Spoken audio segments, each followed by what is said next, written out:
Hello friends, मैं आपका doctor प्रशांत Srivastava welcome करता हूं अपने चैनल द साइक में। दोस्तों, हम जिस सब्जेक्ट पे आज बात करेंगे वो बहुत ही मजेदार सब्जेक्ट है, बहुत ही इंटरेस्टिंग सब्जेक्ट है साइकेट्री में।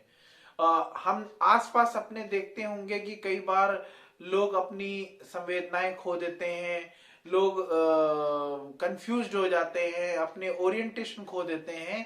हम आसपास देखते हैं और ज्यादातर ऐसे मामले हमें ओल्ड एज में नजर आते हैं। तो जी हाँ दोस्तों, इस कंडीशन को हम डिलीरियम बोलते हैं। साइकेट्री में इसे डिलीरियम बोला जाता है, और अगर मैं हिंदी में बोलूं तो इसे प्रलाप बोलते हैं। प्रलाप एक ऐसी मानसिक व्यवस्था है, एक ऐसी मानसिक बीमारी है जिसमें इंसान अपनी संवेदनाओं पे कंट्रोल नहीं रहता है। ठीक है, कई बार कंफ्यूजन हो जाता है, उसे भ्रम हो जाता है। तो ऐसे में क्या होता है कि कई बार वो एग्रेसिव हो जाता है, कई बार बहुत उदासीन हो जाता है, यानी उसकी जो इमोशनल बैलेंस है वो बिगड़ जाते हैं। तो आइए आज हम इसके बारे में जानते हैं कि डिलीरियम क्या होता है, क्यों होता है, और हम उसका निदान कैसे कर सकते हैं। तो आइए आगे बढ़ते हैं और जानते हैं डिलीरियम के बारे डिलीरियम एक एक्यूट ऑर्गेनिक मेंटल डिसऑर्डर है जिसमें अटेंशन, कंसंट्रेशन एवं कॉन्शियसनेस में कमी हो जाती है, और इसके अलावा साथ साथ इसमें थिंकिंग और परसेप्चुअल डिस्टर्बेंस भी होता है। डिलीरियम एक ऑर्गेनिक मेंटल डिसऑर्डर है जो बहुत अस्थायी होता है, जिसका मुख्य लक्षण clouding of consciousness, disorientation and psychosomatic abnormality होती है। मतलब डिलीरियम में जो पेशेंट होते हैं उन्हें कॉन्शियसनेस में थोड़ी प्रॉब्लम होती है और अपने सराउंडिंग से डिसओरिएंटेड हो जाते हैं, लाइक टाइम, प्लेस, पर्सन कहाँ पे हैं, कौन कौन सी जगह है, क्या है, कौन इंसान है, इसके बारे में उन्हें आइडिया नहीं रहता। और साथ साथ कुछ साइकोसोमेटिक एबनॉर्मलिटीज भी पाई जाती हैं। इसे एक्यूट ऑर्गेनिक ब्रेन सिंड्रोम भी कहते हैं। डिलीरियम में व्यक्ति हमेशा कंफ्यूजन, उत्तेजना, एक्साइटमेंट में रहता है और उसकी जो कॉग्निशन होती है वो भी प्रभावित हो जाती है। डिलीरियम के क्या क्या कारण हो सकते हैं, क्यों हो सकता है डिलीरियम? इसके कुछ वेस्कुलर कारण हैं, लाइक सर कोई चोट लग गया हो, किसी तरह का कोई ऑर्गेनिक प्रॉब्लम हुआ हो, किसी इन्फेक्शन की वजह से भी हो सकता है, लाइक इंसेफ्लाइटिस, मेनिंजाइटिस। ठीक है, इंटॉक्सिकेटेड इंसान में भी डिलीरियम देखा जाता है, लाइक जो बहुत ज़्यादा अल्कोहल का यूज़ करते हैं, सेडेटिव्स का यूज़ करते हैं, उनमें भी डिलीरियम देखा जाता है, बहुत कॉमन होता है।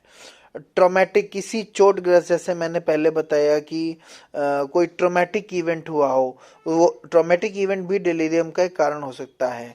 साथ ही साथ विटामिन की कमी होना भी एक डिलीरियम का एक प्रमुख कारण हो सकता है।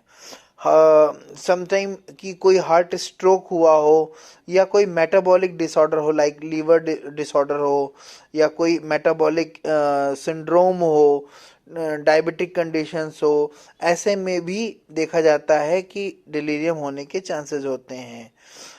सही, कई बार कार्डियक फेलियर की वजह से और एनीमिया की वजह से भी डिलीरियम होने के चांसेस होते हैं। और समटाइम्स देखा जाता है कि जो हाई ग्रेड फीवर होता है उसमें भी डिलीरियम हो सकता है। अब हम जानते हैं what are the symptoms in delirium. Delirium के लक्षण क्या क्या, कैसे इसको पहचाने कि ये डिलीरियम है? तो यूजुअली क्या होता है कि जो उसकी कॉग्निटिव लेवल होती है उसमें चेंज आ जाता है, कॉग्निशन में चेंज आ जाता है, उसका इन्वायरमेंट के प्रति जो जागरूकता है, जो उसकी अवेयरनेस है, वो कम होने लगती है। जैसे कि स्थान का, समय का और टाइम का, लाइक पर्सन्स का सही से ज्ञान नहीं होना। समटाइम इसमें हेलुसिनेशन, इल्यूजन जैसी विकार भी आ जाते हैं।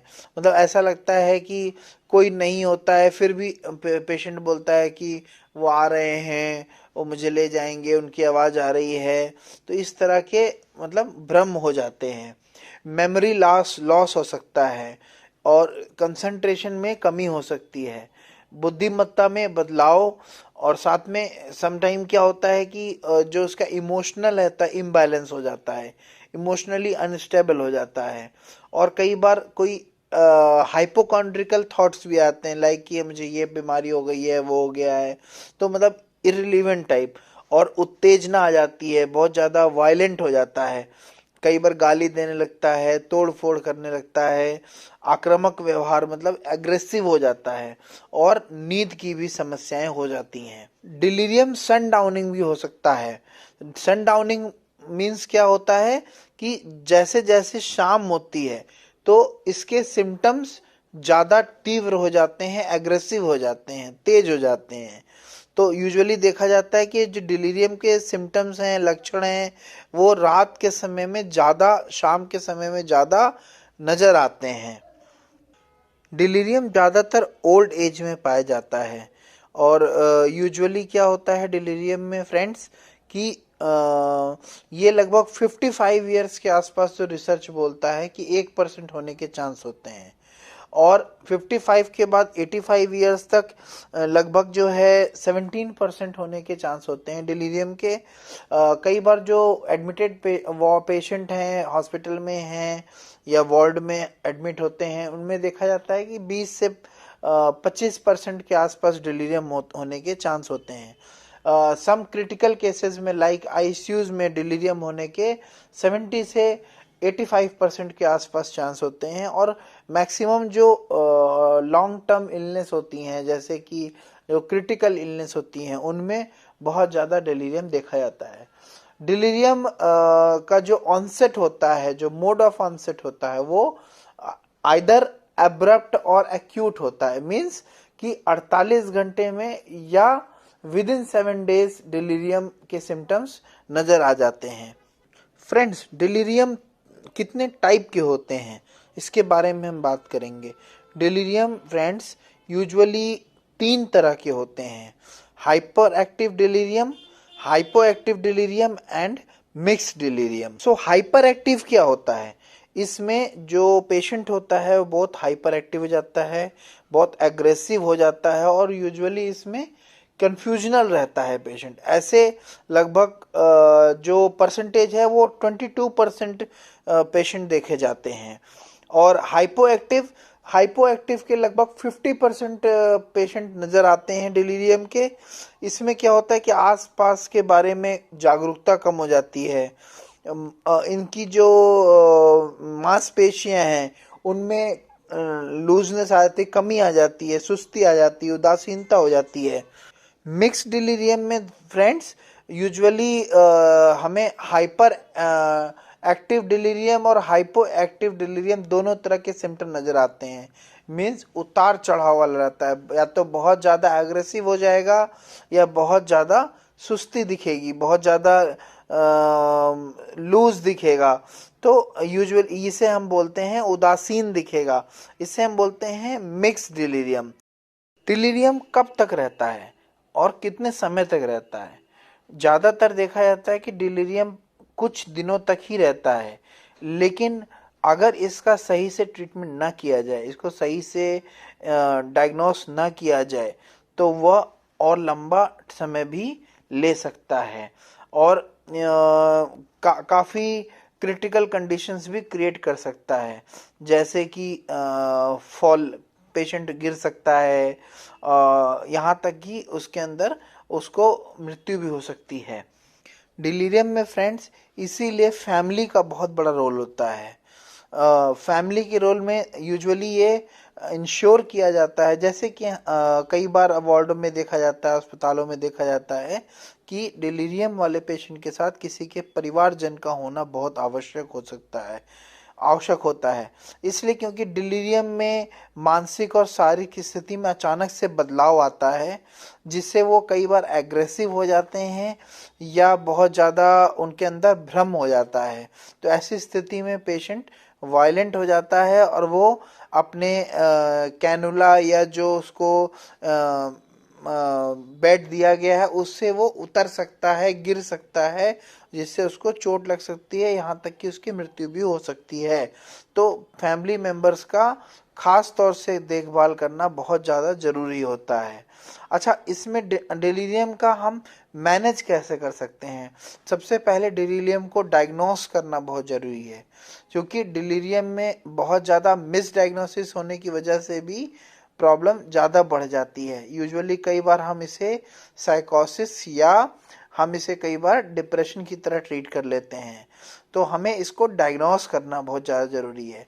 तो ऐसे में क्या है, यूजुअली डिलीरियम वाले व्यक्ति से अपने जब कोई दूसरा इंसान मिले तो उसको नाम और अपने बारे में पहचान बताए, ठीक है। उसके साथ बहुत ज़्यादा आर्ग्यू ना करे, उसको प्रॉपर नींद, प्रॉपर खाना लेने के लिए उसको प्रोत्साहित करे, उसकी सहायता करे, और समय समय पे व्यक्ति को स्थान के बारे में कि वो कहाँ है, आज का दिन क्या है, आज का समय क्या हो रहा है, इसके बारे में बताता रहे। उस मतलब उसको ओरिएंटेड करता रहे, मतलब ओरिएंटेशन उसका प्रॉपर रखे। अगर वो कोई चश्मा पहनता है या कोई हियरिंग एड लगाता है तो ये सुनिश्चित करे कि वो लगाया है कि नहीं, क्योंकि इससे ज़्यादा और भी ज़्यादा प्रॉब्लम बढ़ सकती है। तो और अगर कोई व्यक्ति आक्रामक है, मतलब कोई एग्रेसिव है, उत्तेजित है, तो उन्हें संयमित करने का प्रयास उस समय बहुत ज़्यादा नहीं करना चाहिए। उन्हें थोड़ा सा सपोर्ट देना है, और क्योंकि वो उनके डिलीरियम की वजह से है, और ये सुनिश्चित करना है कि वो गिरने ना पाए, खतरों से सुरक्षित रहें। ऐसी वस्तुएं लानी चाहिए और दिखानी चाहिए जिससे उसे कि अपने घर के बारे में, अपने इन्वायरमेंट के बारे में या थोड़ा सा ओरिएंटेड रहे। लाइक कोई फोटो हो सकता है, कोई डायरेक्शंस, घर की कोई पिक्स हो सकते हैं, या कई बार रेडियो पसंदीदा गीत बजा सकते हैं। तो ऐसे में अगर हम ये कुछ मेथड्स करते हैं, इसके अलावा अगर प्रॉब्लम ज़्यादा जटिल है तो वैसे में हमें मेडिकेशन हेल्प की, डॉक्टर की, साइकेट्रिस्ट की हेल्प ज़रूर लेनी चाहिए, क्योंकि कई ऐसी दवाएं हैं जो डिलीरियम में उसे अच्छा सपोर्ट दे सकती हैं। फ्रेंड्स, तो मैं आशा करता हूं कि आपको बहुत अच्छे से मैं बता पाया हूं कि डिलीरियम या प्रलाप क्या होता है। तो अगर आपको इससे रिलेटेड आपको कोई व्यक्ति दिखता है जिसको इस तरह की कंडीशन है, तो आपको डायग्नोस करना है जल्द से जल्द, उसको किसी नजदीकी अस्पताल में या किसी मनोचिकित्सक से आप जरूर परामर्श करें, क्योंकि इसका जितना जल्दी ट्रीटमेंट होगा उतनी जल्दी ये हम इससे बाहर आ सकते हैं।